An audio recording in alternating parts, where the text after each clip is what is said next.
Years ago, I worked with a family that had two little boys and two little girls, all under the age of 10. And one of her biggest frustrations at the time was that she didn't really like taking them all places because they were what she called wild animals. I've been there.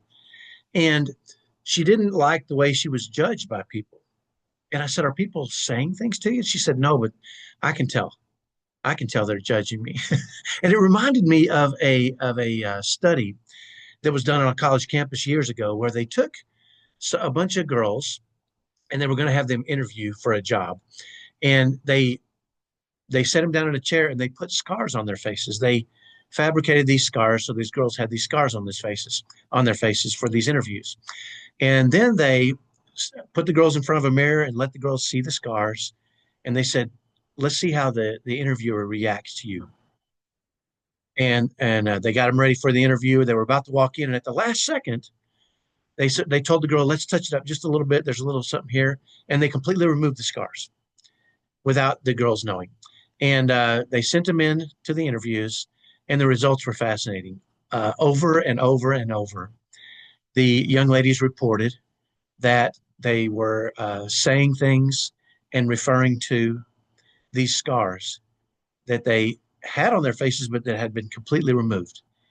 And even in some cases, quoting things that were said to them and associating with those scars on their faces that didn't even really exist. And it got me to thinking about how we tend to project what we think people are thinking on other people. And, it's interesting too, because I have a son. One of my sons is married to a beautiful young lady. She is a beautiful young lady, and she happens to be black. And they walk around and have so much fun, and they're constantly goofing around. And I've been with them on many, many occasions. We're all running around having fun.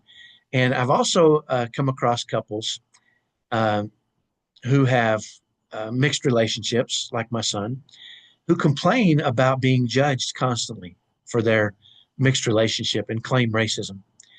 And so I asked my son about this. I said, "Do you ever feel like people are staring at you and passing judgment on your relationship with your wife?"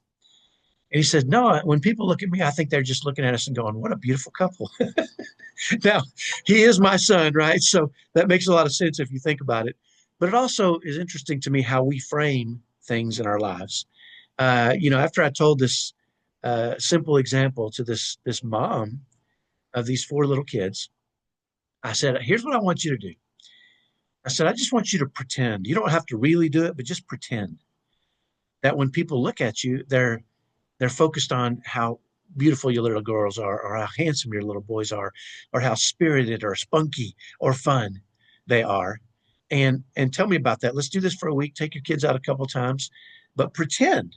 Don't really do it, but just pretend like those people that look are passing those judgments and see what it does to you."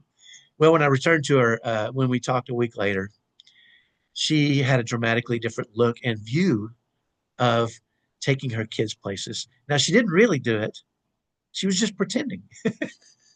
How funny is that? Because just in pretending, you're really doing it, right? And it was amazing to see the difference. And so, one of the things I want many parents to realize is, as parent, any parent who's ever had kids that were challenging or spirited realizes, you should realize, let me just put it this way, every other parent has faced the same kind of stuff.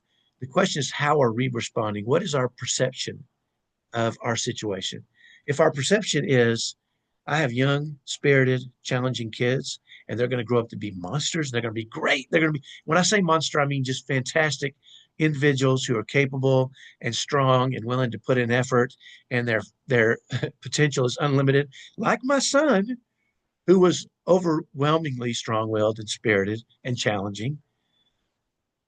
If we go into it thinking like that, how is that going to change how we treat them, how we react to situations, and how we feel about ourselves as parents? That's my message for today. Hopefully that's helpful. Have a great day.